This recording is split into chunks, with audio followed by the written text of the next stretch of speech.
Pour tous les joueurs évoluant en district régional U17 et U19 NAS et en N3, je peux vous mettre en place dès maintenant un staff de 4 coachs de haut niveau pour vous permettre de percer au plus vite. Dans l'académie NE, tu auras accès à Marc, ton coach analyse tactique, à Nico, ton préparateur mental, à Anto, ton nutritionniste et à moi-même pour ton plan de carrière et pour ton entraînement. J'ai regroupé les meilleures méthodes du centre de formation du TFC par lequel je suis passé et des joueurs professionnels que j'ai accompagnés depuis 2016. Maintenant, pour tous ceux qui ont conscience qu'une carrière c'est court et que d'investir en soi avec l'encadrement d'un staff professionnel est une chose importante, vous avez ci-dessous accès au calendrier pour réserver vos entretiens de sélection pour accéder à l'académie NE. Nous prenons que 20 joueurs par mois pour garder notre qualité et pour tous les bosseurs, ça se passe ci-dessous. Hâte de vous compter parmi nous pour le futur et je vous dis à très vite. Salut Nico. Salut Antoine. Le sujet du jour par rapport à l'euro, et en vrai, il y a une grosse interrogation et je vais à la fois aller dans ton sens, mais aussi on doit aussi faire l'avocat dans certains moments. C'est qu'aujourd'hui, nous vivons une époque et nous vivons un euro de très basse qualité chez les grands leaders de l'euro et nous vivons un euro d'assez haute qualité aujourd'hui chez les équipes appelées outsiders ou équipes qui ne sont pas du tout favoris. Ce qui montre qu'aujourd'hui, le football, avec tous les chiffres que tu peux mettre en place, tu peux rattraper un retard ou une lacune individuelle sur un terrain. Et de l'autre côté, avec toutes ces datas, tu réduis l'impact individuel des meilleures équipes. Aujourd'hui, quand on regarde, d'ailleurs, on parlera du cas Mbappé après parce que c'est une catastrophe. Mais aujourd'hui, le football, pour revenir au cas Mbappé, le football a changé, hein. Ah, le football a bien changé, moi je trouve, effectivement. On va faire vraiment les boomers, mais c'est vrai que quand tu repenses à genre l'Euro 2004, l'Euro 2000, tu sais, ça fait, j'ai mal à l'Euro, tu vois ce que Même je la sais Coupe du pas comment Monde dire. 2014 et Tu vois, Coupe du Monde 2018 aussi. C'était tu un te autre rends compte football. qu'en 2004, tu avais Figo qui cohabitait avec Cristiano Ronaldo. Tu vois, tu te dis, waouh, c'était ouf quand même. Genre, tu avais Zizou en France, Thierry Henry, tout ça. Et là, c'est vrai qu'en fait, tu te dis, en fait, là, on a un euro où c'est une armée de blocs bas qui ferme et des équipes, effectivement, outsiders qui sont mentalement toutes très costauds, genre vraiment prêtes à, Même tactiquement, elles sont vraiment et tactiquement. Et en solides. fait, c'est là que tu vois que la tactique et le mental peuvent suffire pour faire chier n'importe qui. À partir du moment où tu as un minimum, tu vois, quand même de ballon, tu vois, c'est sûr que tu mets une équipe de R1 là, à l'Euro, bon, ça va être quand même compliqué. Mais il y a un moment donné où la tactique et le mental, ça commence à prendre une part de fou, en fait, dans le football, Ah notamment oui, au niveau collectif. physiquement, aujourd'hui, quand tu vois Et, un... Alors, c'est ça, à chaque fois, je me demande, le contraste, c'est les meilleurs qui sont pas assez forts ou c'est les plus faibles qui sont vraiment bons? bah, moi, déjà, les meilleurs, ils me semblent cramés, hein. Tu vois, vraiment, je pense qu'il y a aussi de ça. Tu vois, on parle de Mbappé, Griezmann, Bellingham, tout ça. Je pense que tous ces mecs-là, ils jouent l'Euro en commençant déjà après fatigués, quoi. Donc, il y a un moment donné où je pense que c'est déjà un peu compliqué. Et en plus de ça, je trouve que les blocs bas, maintenant, ils sont vraiment très, très performants quand même au niveau international. Donc, si t'es pas vraiment très, très fort techniquement, vraiment, tu vois, et c'est là que tu vois bah, que techniquement, il manque quand même des choses à beaucoup d'équipes, à beaucoup de. Tu vois, la façon qu'on a de former les joueurs, c'est plus. Ça donne plus de la technique fine, je trouve. Tu vois ce que je veux dire? Après, C'est, attention, c'est- c'est- il y a des équipes, historiquement, ils ont toujours été, ça a toujours été très compliqué. L'Italie, ça a toujours été une équipe où ça s'est joué au détail, depuis la nuit des temps jusqu'à maintenant. Bon, pour le bien du football, ils sont éliminés. La France, tu sais que la France, même France 2006, c'était une purge à avoir joué, hein. C'était dégueulasse. Ouais, ouais. Mais tu vois, par exemple, France-Belgique, je pense que c'est un des premiers matchs où je suis en compétition internationale, je supporte mon pays et tout ça. Et limite, je suis là en mode, oh putain, j'espère que ça va pas aller en prolongue. Pas parce que oh, ils vont peut-être gagner, ils vont peut-être perdre. Non, putain, parce que je me fais yesh, quoi. Je me dis, j'étais C'est long. content que Colomoni il marque. Parce que je me suis dit, yes, t'es limite. Ça y est, c'est la purge s'arrête. Bon, après, oui, il faut analyser tactiquement ce qu'il met en place. Il y a quand même une certaine cohérence défensive, Et tout ça. Mais on, c'est quand même irregardable, quoi. Genre, à un moment donné, tu dis, ça pique les yeux. Même en tant que Français, tu as gagné. Tu dis, waouh, c'est un peu dur quand même de kiffer le moment, quoi. on est sur une transition aussi où toutes les anciennes générations, c'est fini. C'est vraiment la rupture. Coupe du Monde 2022 et Euro 2024, c'est la rupture des anciennes générations et des nouvelles. On voit vraiment de très beaux joueurs qui apparaissent, notamment les deux ailiers Williams et Yamin Lal au PSG. Quel lapsus. En Espagne, Ouais. pour citer que. Et on voit aujourd'hui que dans les 10 prochaines années, ça va être l'ailier qui va être mis en avant, qui va être le joueur phare. Aujourd'hui, les joueurs ne rêvent plus d'être numéro 10, ne rêvent plus d'être attaquant de pointe, ils rêvent d'être un ailier sur le côté, faire des différences, courir très vite. Euh, Mhm. alors que moi, je me rappelle avant, les joueurs rêvaient, enfin, moi dans mon équipe, hein, quand un mec avait le numéro 10, il était aux anges, hein. Ah bah ouais, ouais, c'était. C'était le 10 et le numéro 5 parce que Zizou avait le 5 au Real. Mais c'était les deux numéros, waouh, tu avais ce numéro-là, c'était quelque chose de dingue. Et être ailier, ça avait pas du tout la cote. Après, il y a CR7 qui est arrivé, qui a vraiment appuyé et bien développé cette fonction. D'autres joueurs qui l'ont développé. Bah, Et Messi au départ était ailier droit. Donc, ouais, mais il y on a... peut dire aussi que Neymar était sur le côté, mais après Neymar, et Neymar. sa zone de génie, c'est vraiment quand il joue la zone de l'ailier et du 10. Enfin, en même temps, c'est un peu le rôle du 10. Le 10 ne joue réellement jamais dans l'axe, il joue toujours dans le demi-espace droit, le demi-espace gauche. Mais voilà, on a aujourd'hui plus aucun. Si, il y a Wirtz aujourd'hui, le seul numéro 10 au monde de très haut niveau en Allemagne, euh, qui joue ce rôle-là avec l'Allemagne où c'est vraiment du haut niveau. Euh, et c'est vrai qu'aujourd'hui, on est plus axé sur des collectifs très forts que sur des grosses individualités, avec une école où tout le monde joue pour lui. Quand on regarde aujourd'hui CR7, il est en train de ruiner la génération du Portugal. On est sur une crise de la quarantaine, hein, clairement, hein. Il est plus du tout au niveau. Mentalement, j'ai pensé à toi quand il a pleuré avant la fin du match. Il s'est Ouais, fait un scénario dans sa tête. ouais. Là, j'ai repensé au cours qu'on fait depuis un an ensemble. Bah, Nico aurait dit bah, CR7 a craqué mentalement parce qu'il s'est fait un scénario et blabla. Bah, je te laisse le faire. Ouais, non, mais c'est clair. Déjà, pour le coup, tu vois, j'étais devant ma télé et quand je l'ai vu tirer le penalty, genre, ils ont zoomé sur lui, je me suis dit, oh, il n'y a aucune préparation, tu sais, de mise en concentration. Il a été complètement happé par l'émotion. Parce que d'habitude, CR7, quand il tire un penalty, il y a regard intense, posé un peu dans le vide, prise de respiration, genre je fais le vide, il n'y a plus de conséquences, il y a juste un tir à faire et je tire. Et sur son tir, regardez bien, il est comme ça, il regarde à gauche, à droite, il est un peu paniqué, c'est un mec qui est dans l'émotion. Donc tu vois, même CR7, il commence à être gagné par l'émotion, il commence à être moins froid. Et en fait, il tire ce penalty, il le rate. Et en fait, il était dans l'émotion parce qu'il a commencé à transposer de oh, ça y est, j'ai la balle de la qualif, c'est mon dernier euro parce qu'après, il l'a annoncé. Je peux être le héros du peuple, ouais, je peux, tu vois. Il a commencé à se faire un scénario, un film, il rate, et après, il se retrouve bah, piégé dans son émotionnel à lui. La chance qu'il a, c'est qu'il ne perde pas le match. Parce que je pense qu'il se serait flingué, enfin, façon de parler. Parce que là, vraiment, Ah ça là, aurait été très, c'était très dur. insélectionnable, plus jamais en compétition internationale. Ciao, fais ta life, Ouais, CR7. et après, bah, il a le penalty en séance. Et là, il fait son protocole. Tu vois que là, il se concentre. Là, il revient en mode ok, je fais de la merde, j'étais dans l'émotionnel, maintenant je me recentre. Voilà, j'ai pleuré un bon coup, c'est bon, j'y vais. Mais clairement, ouais, CR7, je pense qu'il est là. Bah, en fait, il est sur la fin, il le sait. Et il essaye. En fait, il met une valeur symbolique aux choses qu'il est en train de faire. Donc, c'est comme mettre des conséquences, quoi. C'est mon dernier euro, c'est peut-être mon dernier penalty, c'est peut-être les dernières minutes. Tu vois, si tu commences à penser à tout ça pendant que tu es sur le terrain, bon, bah, tu n'es plus un joueur de foot à ce moment-là. Tu vois, tu es un symbole, mais tu n'es pas un joueur de foot.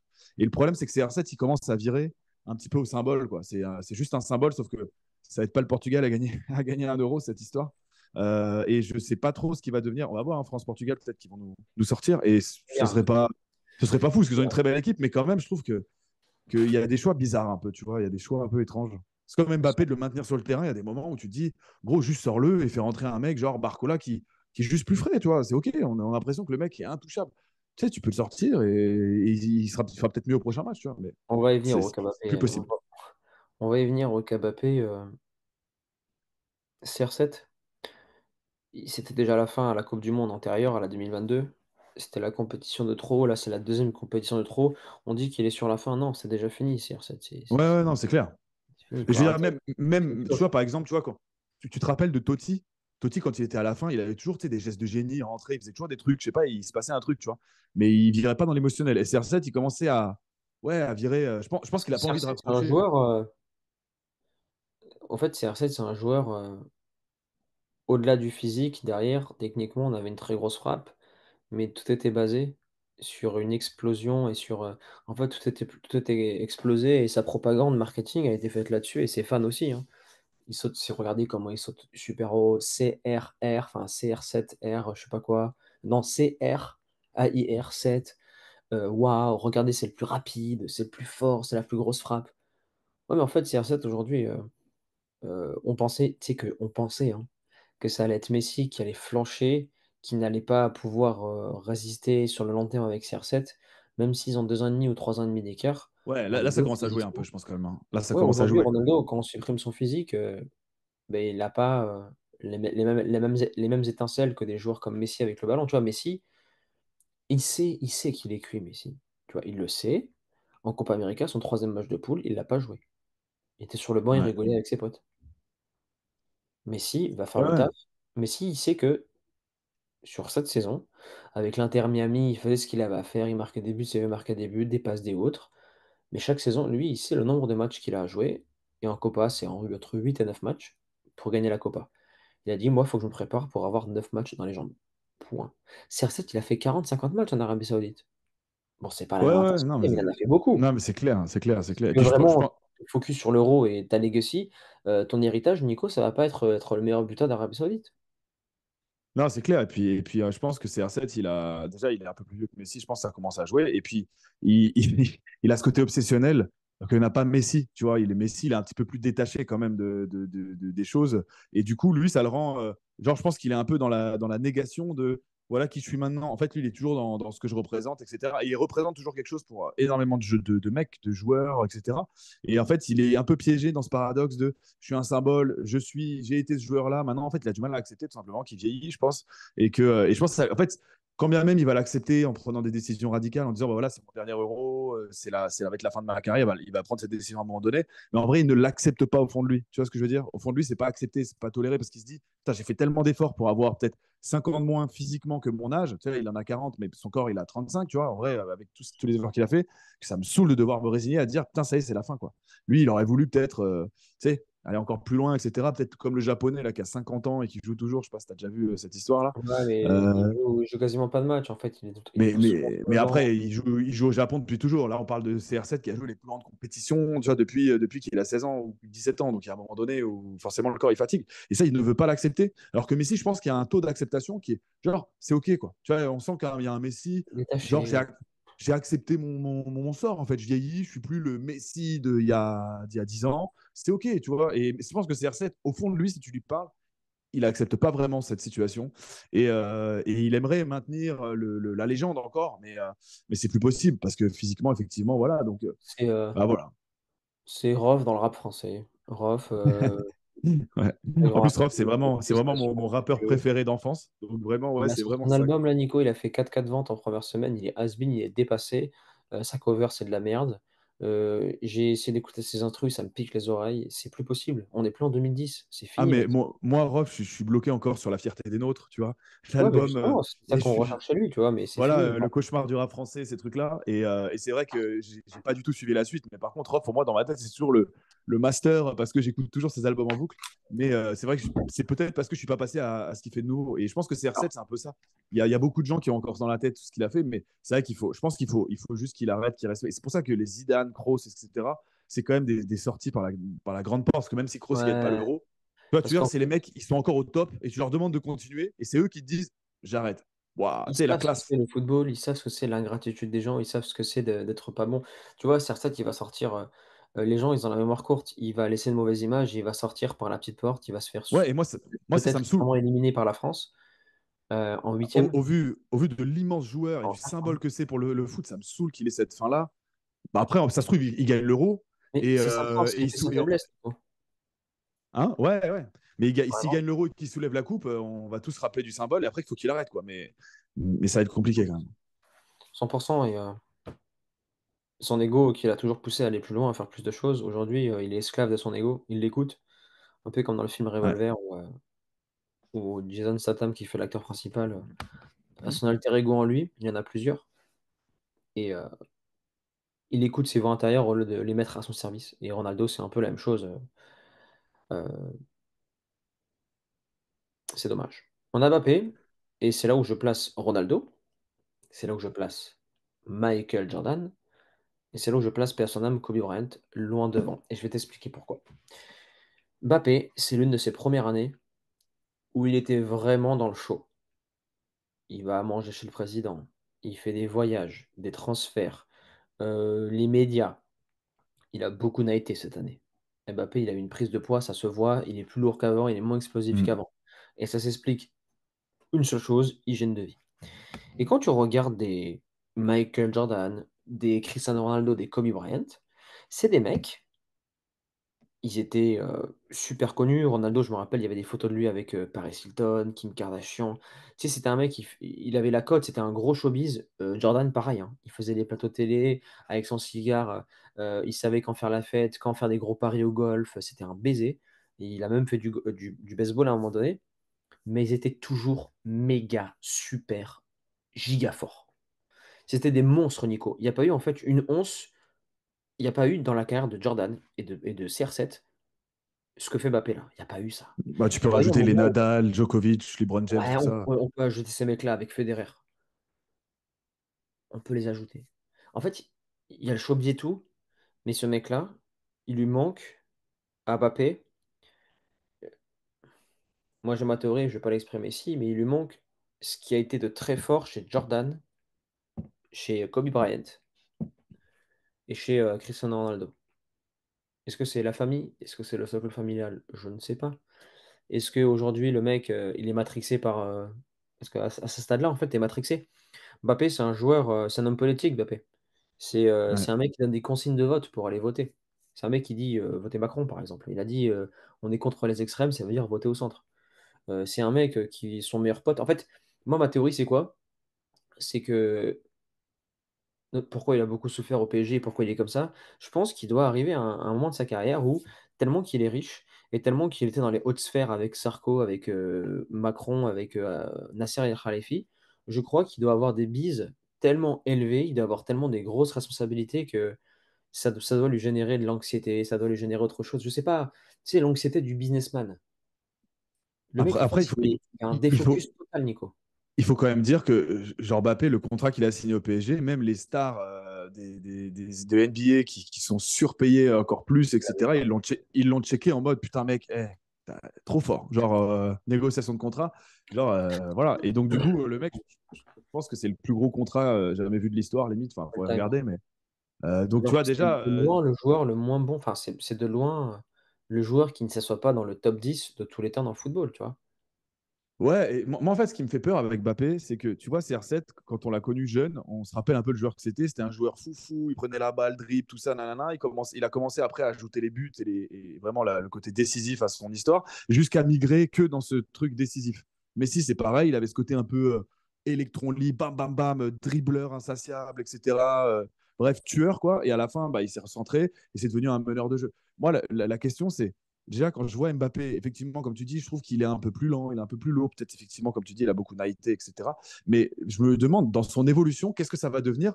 Parce que c'est pas limpide. Tu vois ce que je veux dire? Un Ribéry, il est resté Ribéry jusqu'à la fin de sa carrière, un peu dans son poste. Il l'a plus ou moins bien fait, mais il y a quand même eu à un moment donné une limite. Et le truc, c'est qu'Mbappé, il se détache déjà beaucoup de ce qu'on peut donner comme tâche sur un terrain à un ailier parce qu'il défend plus trop, il fait pas forcément des divs de fou, etc. Il montre pas des qualités quand il joue dans l'axe, on l'imagine pas en numéro 10. Donc tu sais, il y a des moments déjà, tu te dis, Mbappé, dans 5 ans, tu le mets où, t'en fais quoi? Genre, tu C'est sais, super sympa, toi. Déjà, l'année prochaine, on fait quoi Mbappé? On verra comment ça ouais, passe au Real, bah hein. au Real, ouais. Après, là, du coup, moi, je suis supporter du PSG à la base, donc c'est plus trop mon problème. Mais par contre, c'est vrai qu'en équipe de France, tu vois que ça pose des problèmes déjà. Parce que tu te dis, ok, on le met sur le côté, mais on le met en attaque, mais ah, c'est un Je joueur pense avec des que, mais. Ah, ça, c'est chiant, ça déjà, tu vois. regarde, Nico, tu connais très bien les groupes de joueurs, comment ça se passe. Mbappé, que tu l'aimes ou que tu l'aimes pas en équipe de France, tout le monde ferme sa gueule parce qu'il est méga fort. Tu sais, il te met des Ouais, shoots dans la gueule de waouh, triplé en finale de Coupe du Monde, waouh, en 2018, il t'a porté, waouh, en 2020, avec Benzema, c'était du haut niveau. Et là, tu vois que 2024, il défend pas. C'est un mec, il doit avoir un boulard effrayant de son statut. C'est quelqu'un qui doit parler, prendre les devants dans le vestiaire. Et quand sur le terrain, les remplaçants et les joueurs sur le terrain voient que putain, mais qu'est-ce qu'il est mauvais et qu'il continue de jouer, au bout d'un moment, tu perds ton aura de leader et tu dois ouais. mathématiquement et logiquement, hein, euh, ben un peu comme chez les Vikings, hein, la passation entre le prince et le roi. On fait un Ouais, duel et alors, dans la je, passation. Et aujourd'hui, je pense quand même on n'en est pas là, hein. Je pense qu'il a c'est le début toujours, de la fin. ouais, il a toujours quand même dans l'esprit des gens, il est chaud, etc. Et je pense qu'il va Ah, mais continuer à dans être mon chaud pendant esprit aussi, quelques années, hein. quoi. Il va mettre toujours ses 30-40 buts. En fait, la question, c'est quelle. Et on en a déjà parlé de lui quand on a parlé de son transfert au Real, mais c'est quelle suite il va donner à sa carrière. Est-ce qu'il va basculer du côté des Jordan, tout ça, à devenir un travailleur? Mais en fait, là, je pense qu'il rentre dans un moment de sa vie où c'est la qualité de son travail, entraînement, tout ça, de sa récup, de tout, en fait, de vraiment d'être focus à 100% sur le sport qui va commencer à payer. Avant, c'était le talent. Là, jeune, tout ça, c'était le talent. Il y avait tellement de talent qu'il n'y avait pas besoin. Oui, Mais là, insouciance. insouciance, tout ça. Là, il commence à rentrer dans des années un peu comme Eden Hazard, tu vois ce que je veux dire? Il a connu là, où s'il n'y a pas de travail de qualité, il va commencer à dégringoler, dégringoler, dégringoler. C'est Tu vois qu'il ce a que je veux dire? 26 ans, Mbappé, hein. Il a 25, non? 25? C'est un 26. 98. Il va avoir 26 ans cette année. Ouais, 26 ans. Donc, tu vois, là, on rentre typiquement dans. Maintenant, il va commencer à payer l'addition de est-ce que j'ai travaillé jusque-là? Est-ce que. Et Benzema, qui était meilleur à 35 qu'à 28, bah, tu vois, c'est un mec, il a une prise de conscience. Et après, derrière, tout a changé pour lui. Est-ce que Mbappé, il est capable de faire cette transformation et d'emmener sa carrière jusqu'à 35 ans avec le niveau d'un Benzema, tu vois? Pour l'instant, j'ai plutôt tendance à dire que non. Mais je pense que ça va être effectivement une prise de conscience de C'est sa que, part. Est-ce que je veux être Michael Jordan ou est-ce que je veux être le Nico, meilleur businessman? Voilà. tu te souviens de Neymar à 26 ans au PSG? Bah, quand il venait d'arriver, non? C'était Ah oui. effrayant. Ah, Tu te il était souviens, vraiment trop trop fort. tu te souviens aujourd'hui des plus grosses stars à 26 ans? Moi, je me souviens de Kaka à 26 ans. Je me souviens de Zidane, c'était tardif. Je crois qu'à 26 ans, il était même pas à la Juve. Il a signé au Real à 28 ans ou 29 ans? Kaka, il a eu un petit coup d'arrêt à un moment donné dans sa carrière. Au Il, Real. il a été Au moins Real. fort, Mais justement. Prime Kaka, c'est 28-29. Et à 26 ans, il était super fort. 26 Mais ans, des Ribéry, ah bah ouais, ils allaient au Ribéry, Bayern. Robert. Bah, tu vois, moi, pour moi, un Mbappé, il est dans le jeu à la base, comme comment il arrive, comment on nous l'a vendu en arrivant en Ligue 1. Pour moi, c'est un Ribéry en mieux, c'est-à-dire avec le côté but en plus, tu vois, qu'il avait quand même un peu Ribéry. Alors, Et quand tu compares avec Ribéry 26 ans, effectivement, je trouve qu'il avait toujours cette fougue, tu quoi, compares ce truc. CR7 26 ans, en fait, Mbappé, Ah il là, oui. ne s'assoit même pas à la table. Il a même Bah, pas. au niveau des stats, si, pour l'instant, tu vois, il est dans les temps, mais. Ouais, mais faut mettre ça de côté, les stats, parce que ce que faisait Ronaldo avec la compétitivité qu'il y avait à l'époque et les trophées qu'il allait chercher, c'était effrayant. Aujourd'hui, moi je me rappelle, pour revenir pourquoi le football il a changé, avant tu regardais un match de foot et tu te disais waouh, ce mec-là il a du football, alors que ce mec-là a fait quelques passes clés, a fait des bons dribbles, mais il n'a pas fait sa passe déo, il n'a pas marqué son but.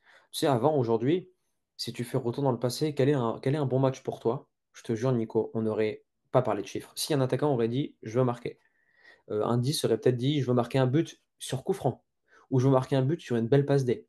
Ou sinon, moi, ce que je vais faire dans le match, c'est faire des différences, faire mes passements de jambes, dribbler des joueurs et être le meilleur sur le terrain. Maintenant, quand tu poses des questions à chacun joueur, latéral, je vais gagner X duels par match et je vais faire X centre.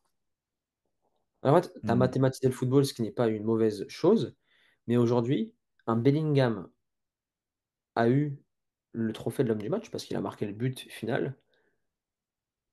Sur 5 secondes, il a eu son homme du match. Tout le match qu'il a fait était catastrophique. Après, bon, ça s'est déjà vu même par le passé. Tu vois, en 2004, quand t'as Zizou Bien qui met sûr. un Non, doublé contre mais l'Angleterre à 3 minutes de la fin, je me suis mal exprimé. il sauve son match. Homme du match compréhensible, mais les gens aujourd'hui, vu qu'il a marqué ce but à la dernière minute, ils remettent Bellingham à un niveau auquel il a marqué un Oui, but. oui, oui. On se Ouais, mais c'est détend. sûr que c'est. Bah, ça, c'est la puissance des réseaux sociaux, parce qu'à la fin, ce qui survivra, c'est que le highlight. Et dans le highlight, il y est. Donc, tu vois ce que je veux dire. Mais c'est sûr que le mec qui regarde le match pendant 90 minutes, il se dit pas, oh, mais quelle masterclass de Bellingham, tu vois, qu'est-ce que c'est incroyable. Tu vois, et je pense que tu vois, dans les compétitions de foot, quand tu regardes, allez tous voir, si vous ne l'avez pas vu, le highlight de Zidane 2006 contre le Brésil. Si vous n'avez pas vu ce match-là, vous comprenez ce que c'est en fait de se dire, ah ouais, quand le mec, il fait un gros match, il n'est pas là pour rire, tu vois. Et je pense que ça, c'est des Ouais, trucs c'est le où meilleur match de sa vie. on l'aura de moins en moins, ce genre de highlight, parce qu'effectivement, ça va être beaucoup plus. Tu vois, c'est là où tu te dis, quand tu regardes ce match, tu te dis, le football a changé parce que tu vas avoir de moins en moins de performances individuelles à ce niveau-là, tellement les blocs vont être serrés, tellement il va falloir être fort techniquement pour se sortir de ça. Et Tu vas c'est plus voir intéressant, d'images comme Nico. ça, tu vois. Tu sais que c'est intéressant que ce football-là ait changé parce que les joueurs, les joueurs extrêmement forts, ils vont toujours percer. Mais les joueurs moyens, tu vois, moi j'étais en centre des formations, en club pro, mais j'étais pas le meilleur. J'étais un joueur dans le groupe Les, moyen. les joueurs moyens, ça va être Ils ont compliqué leur pour eux chance. Ils ont justement leur de chance. vraiment. Moi, je trouve que ça va être compliqué pour eux de montrer vraiment sur la durée qu'il faut vraiment être très fort pour jouer sur un bloc bas, etc. etc. Moi, je trouve justement Euh, que aujourd'hui, quand tu es un joueur moyen et que quand tu fais le taf, tu as beaucoup plus de chances d'aller au haut niveau parce qu'aujourd'hui, au haut niveau, on a de plus en plus de joueurs moyens. Quand je dis moyens, c'est pas des mauvais joueurs, c'est moyen par rapport au niveau global qu'on a en Ligue 1. Tu vois aujourd'hui, ouais. heu, tu vois aujourd'hui, si tu un central qui fait le taf et qui n'a pas un pied carré pour relancer, tu fais partie des centraux moyens et avec beaucoup de travail et rencontrer les bonnes personnes, tu peux vite monter au niveau professionnel. Quand on regarde un Non, Upamecano c'est vrai, c'est aujourd'hui, vrai. tu sais qu'Upamecano, c'est un joueur, entre Saliba et Upamecano, il y a une ligue d'écart. Saliba, c'est un joueur, multifonction, c'est un joueur, extrêmement fort. Mm, Upamecano, c'est un joueur, il est dur sur l'homme et il fait ses bonnes relances. Basta. Et des joueurs comme ça, tu en as en N3, N2, dans toute la division. C'est juste que ces joueurs-là ont peut-être pas rencontré les personnes au bon moment ou ces joueurs-là n'ont pas forcément, une qualité technique pour la relance. Tu sais, il y a en fait, seulement ceux qui ont évolué en N3, N2 et qui connaissent le niveau aujourd'hui des centraux en Ligue 1 savent, que ce que je dis, c'est censé, dans la mesure où, je te jure Nico, hein, il y a des centraux en Ligue 2 nationale ou Ligue 1, tu les fais monter avec un groupe de Ligue 1, on voit même pas la différence, hein. Ah oui, non, mais ouais, pour en connaître même personnellement, oui, ça c'est évident, ça c'est évident. Après, par contre, la différence, ça va se faire sur les attaquants, sur la consistance des ailiers, la justesse technique des milieux de terrain. Mais les Oui, défenseurs, ouais, franchement, ça, il n'y a pas de problème. tout va plus vite. Ouais. Aujourd'hui, hein, la différence entre la N3 et la Ligue 1, c'est qu'ils font la même chose, mais tout va plus vite. Les joueurs sont un chouïa plus rapides. Dans le déplacement, dans la manière de défendre, la détente générale est plus haute sur les duels à la tête. Contrôle passe, ça va plus vite. Au lieu de faire 2 touches, ça fait une touche. Au lieu de tirer à ça du Mm. poteau, ça fait poteau rentrant. Tu vois? C'est des micro détails qui font qu'à chaque fois, les gardiens aussi sont meilleurs dans les sorties. Ils vont gratter des mètres quand ils sortent sur toi, bref. C'est un Et tout ça pour dire qu'aujourd'hui, Nico, si tu chiffres et si tu, te bases sur la data dans tout ce que tu fais au foot, je trouve que c'est plus accessible qu'avant aux bosseurs, mais beaucoup moins accessible aux joueurs talentueux de ballon. Aujourd'hui, les joueurs talentueux de ballon, par essence, ce sont des flemmards. Ils branlent rien, ces mecs. On en a tous connus, ils sont super forts, ils branlent rien, ils sont protégés par le coach. Maintenant, ces joueurs-là, malheureusement pour eux, s'ils bossent pas, ils vont se faire dépasser par des joueurs moins bons. Mm, mm, mm. Et à Non, c'est cause, clair, et vous, les joueurs talentueux, s'il vous plaît, bossez les mecs. Parce que nous, devant la télé, on a envie de se régaler. c'est On a envie clair, de voir des belles c'est choses, on n'a clair. pas envie de voir des pouces ballons, des joueurs qui vont très vite. On n'a pas envie de voir des Ousmane Dembélé, des pouces ballons qui ont un QI à un chiffre devant le but. Ou le mec, j'ai l'impression, je sais pas, il y a un truc qui se débranche. Après, moi, Ousmane Dembélé, Ousmane c'est pas le Dembélé, pire je parce pense que Ousmane il a Dembélé, moi, 0 but ou un seul but en équipe moi, de il me fait un France peu dans kiffer au les moins quand il a la balle, hein. Tu vois, tu as comment? des mecs, moi au moins quand il a la balle, il a de la créativité, il fait des choses. Il y a des mecs, ils n'ont même pas cette créativité, ils mettent pas les buts. Tu vois, là, c'est vraiment problématique, tu vois. Oui, mais les ailiers aujourd'hui, on demande à un ailier de déborder, Ah, de provoquer un contre 1 et de finir. Aujourd'hui, les ailiers, ils ont des stats limites d'un numéro 9. Et c'est, c'est- d'ailleurs, c'est- c'est je me des suis connecté, des petits, hein. je, je me suis connecté à Wikipédia pour faire la différence entre 2004, l'Euro 2004 et 2024 par l'intermédiaire du Portugal. Tu veux que je te dise les joueurs qu'il y avait au Portugal en 2004? Juste Luis Figo, Rui Costa, Effrayant, Simao, effrayant. Maniche, Thiago, Deco et Cristiano Ronaldo. En fait, c'est les Galactiques, les gars. Deco, c'était le numéro 10 du Barça, un Non, mais crack. je sais pas si tu vois le niveau Rui Costa, technique c'était des un Rui remplaçants. Costa, je pense qu'on peut le placer top 20 meilleurs, défenseurs centraux du monde. Au goal, Et ils avaient comment il c'était s'appelle au goal? Le petit là? Ricardo. Ricardo, exact. Et lui, il avait été très bon à la coupe du monde 2006 au penalty. Très bon gardien. Ah non, franchement, quand je vois l'équipe, tu te dis que. Et après, je vais pas citer Paoletta, Nuno Gomes, ce pas des grands attaquants internationaux non plus. Mais par contre, là, ce que je viens de te citer, c'est top mondial. T'imagines ou quoi? Tu te dis, putain, on avait des équipes où remplaçants, Deco, Maniche, tu vois. Tu te dis, ouais, je sais même pas lequel était remplaçant dans l'histoire, mais il y a forcément Thiago, le mec de Lyon. Là, tu te dis, franchement, Après, c'est là que aujourd'hui, tu vois le changement, tu vois. Le changement, il est flagrant, quoi. tactiquement, c'était, inférieur, hein. C'était inférieur Et c'était tactiquement. inférieur, effectivement. Et c'était un football Donc maintenant, spectacle. maintenant, les meilleurs, c'est les coachs. C'est-à-dire que les coachs sont les meilleurs joueurs de leur équipe, quoi. C'est Guardiola, on en a parlé avec Marc l'autre jour. Guardiola a défoncé le football avec ses stats et avec ses manières de jouer, où en fait, il a supprimé le numéro 10, il a supprimé le numéro 9 et il a fait un 4-3-3 avec des joueurs qui permutent devant avec le Barça. Il l'a fait aussi au Bayern et maintenant, ben, la plupart des coachs s'inspirent de ce qu'a fait Guardiola. Et Ouais. les fonctions symboliques du football n'existent plus. Mais c'est OK, regarde, à l'époque, il y avait un Beckenbauer qui jouait stopper 5. Maintenant, ce poste, ça n'existe plus, tu vois. C'est le jeu, il faut accepter, il faut changer. Ah non, non, non, mais c'est ouf. Mais voilà, en fait, je pense qu'il faut accepter, effectivement, comme tu as dit, mais c'est fou, tu vois, quand tu fais un flashback sur 20 ans, de te dire, OK, maintenant, et c'est aussi pour vous, les gars, qui regardez le podcast, c'est de vous dire comment je dois être prêt, sur quoi je dois être prêt. Tactiquement, il faut être prêt. Tactiquement, il faut être prêt. Mentalement, tu peux plus te permettre, avec le niveau tactique, l'exigence tactique qui va être demandée, de décrocher du match. Ça, c'est plus possible. Et Genre, d'avoir la un QI concentration, négatif ouais, tactiquement, tu dois savoir où te placer pour l'intelligence de réussir. jeu, la Eh oui. vision de jeu, tes prises de décision, ça, elles sont prises dans l'émotionnel. Ça y est, c'est fini. Genre, tactiquement, tu vas t'extraire du match. Le coach, il va le voir en 2 minutes. Il va dire, allez, sors. Voilà, techniquement, tu es obligé d'être juste au moins pour faire ta tâche, ta fonction sur le terrain. Si tu n'es pas apte à la produire techniquement, pareil, tu t'extrais du match. Et ça, on parle de ça au niveau de l'Euro, des équipes internationales. Mais même tu joues en R1, R2, c'est déjà ce genre de paradigme. On est déjà sur ce même genre d'exigence transposée au niveau, bien sûr. On n'attend pas des niveaux internationaux, mais les coachs de R1 et R2, ils fonctionnent déjà comme ça. Donc, ça veut dire que les gars, la seule chose que Et, vous avez à faire, c'est de taffer. Sinon, c'est mort. Si vous avez des failles, ça vous extraira naturellement de vos objectifs. Ça vous sortira de vos objectifs. Juste ces failles-là. Il faut les taffer, taffer, taffer. on parle beaucoup de travailler la préparation physique, la technique avec le ballon, la préparation mentale. Il y a une chose qui bonifie tout sur un terrain, c'est la tactique, et je m'explique pourquoi. Tu peux être le meilleur joueur techniquement ou le plus rapide. Si tu reçois le ballon dans les mauvaises dispositions, tu ne pourras pas développer ce potentiel. Se placer dans l'intervalle, se placer dans le demi-espace, face au jeu, avoir les épaules bien orientées. Et ça, je trouve que c'est trop sous-coté et mal transmis par les coachs en club. Aujourd'hui, un Mbappé, le but du jeu, c'est de le trouver sur le côté en un contre un. Si tu le trouves dans l'axe de jeu, Mbappé, il sert à rien. Enfin, Ah c'est pas bah sa non, non. spécialité et on annule ses qualités physiques et ses qualités techniques. Aujourd'hui, si tu es un joueur aujourd'hui, quelles sont tes qualités? Comment développer ces qualités? Et comment sur le terrain, je peux me mettre dans les bonnes dispositions pour avoir ces qualités? Voilà, si tu un joueur qui a besoin d'avoir de l'espace, eh beh, fais les bons appels, place-toi au bon endroit et fais en sorte de ne jamais être au marquage, enfin d'être marqué par un défenseur. C'est tout. Et aujourd'hui, les footballeurs, quand ils allument le cerveau, ça donne des génies, hein. Ah ouais, non, non, mais c'est clair que quand tu es. Tu vois, en fait, pour moi, pour soutenir la tactique, il y a vraiment le mental qui est là très, très près. Parce que la tactique, c'est de la concentration, c'est être en dehors de l'émotionnel et agir, tu sais, froidement. Il faut être là, je suis là, bam, bam, bam, tu vois ce que je veux dire?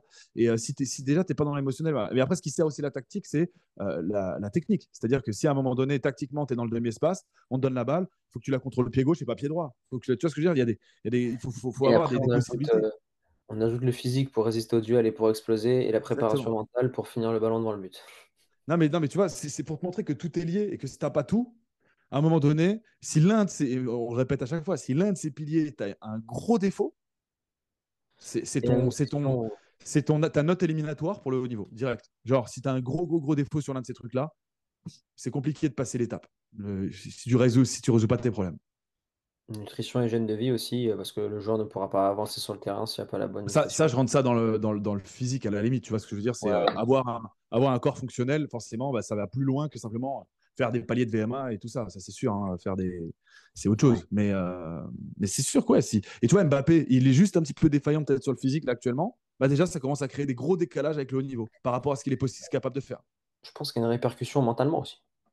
Et mentalement, bah, ouais, le physique entraîne le mental. Des fois, c'est l'inverse. Le mental entraîne le physique, abattement, je suis pas bien, etc. Mais là, je pense que physiquement, il est pas bien. Et je pense que ça a commencé peut-être mentalement au PSG, parce qu'il dit avoir subi des pressions, etc., du harcèlement par l'entourage du PSG. Un article était sorti sur ça. Donc voilà, c'est OK. Maintenant, moi, là où j'attends de voir en fait Mbappé, c'est après une prépa physique digne de ce nom, après du repos déjà une prépa physique, et dans un tout nouvel environnement. Si l'année prochaine, il nous prouve qu'au Real, il arrive et que en fait, c'était juste une erreur de parcours là ces derniers mois ok. Maintenant, s'il nous montre que il y a quand même une continuité, que c'est toujours pas top, top, top, bon, bah, c'est peut-être que tout ce qu'on se dit là est vrai, qu'il y a vraiment un petit déclin qui est Et en train il de y a la preuve en s'amorcer. vidéo. On a la preuve en vidéo. Avant qu'on termine, Nico, faut que je la retrouve. Il y avait un 15-15, une VMA de préparation physique de l'équipe de France sur YouTube. Et Mbappé, il était cuit. Au 15-15, il était rincé, il était cuit de chez cuit. Et les autres joueurs de l'équipe de France, par exemple, Zahir Emery, tous les joueurs du PSG étaient cuits. Et les joueurs Toi, c'est de... fou parce que tu vois, Luis Enrique, il avait fait beaucoup tourner quand même pendant la saison. Il y a pas, c'est pas un mec qui a fait jouer tout le temps le même 11 et tout ça. Mais pourtant, les joueurs, si tu me dis que si tu les sens cuits, bah, c'est que ouais, hein, ça doit être exigeant de jouer avec un gars qui demande autant Équipe de tactiquement, quoi. France, Mbappé, fatigué, préparation.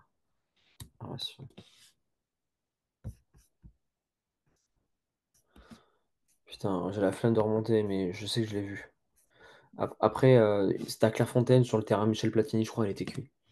Et c'était on appelle ça un signaux faible. C'était un signaux faible que, attention, Ouais. même il a fait une zéro accélération. J'ai jamais vu faire une accélération à une vitesse de pointe. Je comprends pas, Nico. Je te jure, Bah non, mais il est peut-être vraiment, vraiment cuit, hein, tu sais, vraiment. Et dans ce puis, match, tu sais, il se met sur le côté avec les fashion et qu'il laisse Barcola. il suffit que tu aies un ou 2 kilos de trop, tu sais, que tes appuis, ça change un peu, tu te sens moins en confiance sur tes axels. Du coup, bah, tu déconnectes les accélérations de ton jeu. Du coup, bah, tu essayes systématiquement de trouver l'angle de frappe. Mais tu oublies, en étant Mbappé, que ce qui te permettait de trouver des angles de frappe, c'était justement ton explosivité sur quelques mètres.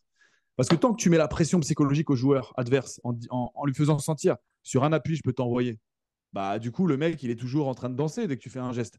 Mais si le mec, il comprend au bout d'un moment que, bon, ok, il va vite, mais je peux faire un truc, c'est négociable, je peux tendre la jambe et tu vois, bah ce qui se passe, c'est qu'en fait, tu n'arrives plus à te créer les angles de frappe. Moi, tu vois, j'étais un joueur lent sur le terrain. J'ai jamais réussi à me créer les angles de frappe d'Mbappé, hein, ce qui lui permet de faire ça. C'est que il avait des accélérations sur 1 mètre où en fait, il met tout le monde sur le reculoir. Donc quand lui, il veut bouger à gauche, à droite, il trouve le petit mètre dont il a besoin pour se décaler. Mais si tu n'as pas cette petite explosivité et que le défenseur le sent, bah, tu les trouves plus, tes angles de frappe, et tu te mets constamment à être contré, à faire des frappes forcées. Donc après, vu qu'il a quand même une certaine qualité de frappe, ça, il ne la perdra pas.